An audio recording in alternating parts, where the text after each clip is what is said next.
With this, we'll move on to study the parameters that we can able to record with a computerized spirometer. Any computerized spirometer recording will give you two kinds of graphs. Irrespective of the change in software and change in company, every kind of computerized spirometer recording will give you two kinds of graphs. Graph number 1 is going to be time-volume relationship. I told you, right? We are going to calculate the volume with respect to time, and this is what is called as time-volume relationship. People, your textbooks might give you some of the textbooks might give you a different kind of diagram. I'll give you that diagram for your clarity.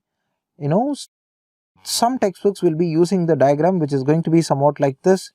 On the x-axis they take time in seconds.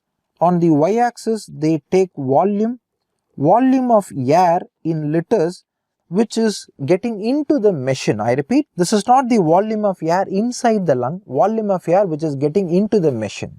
Alright, so the reading goes somewhat like this: 0, it's going to be 1, 2, 3, 4 and 5. Alright, so it's going to be like this.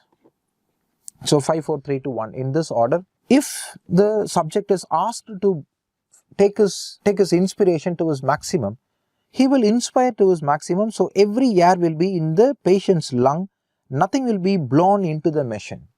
So if the patient's lung is filled with air, the graph will be recorded somewhat like this. And once you ask the subject to expire, the subject will make a graph, and your books has used a graph that looks somewhat like this. The graph goes like this, alright.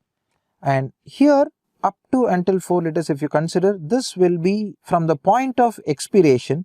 This will be first second, and it's going to be second, it is going to be third second, it is going to be fourth second.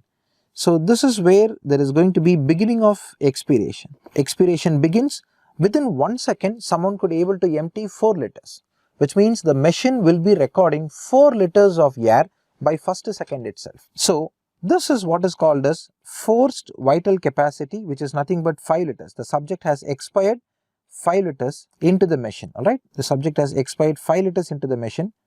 At the same time, this subject has expired 4 liters in 1 second. So this is called as forced expiratory volume in 1 second, and the value is going to be 4 liters, because by first second the subject has expired 4 liters. And this gets us a ratio of 4 by 5, which is nothing but 0.8. Expressed in full numbers, it is going to be 80%. It's going to be 80% people.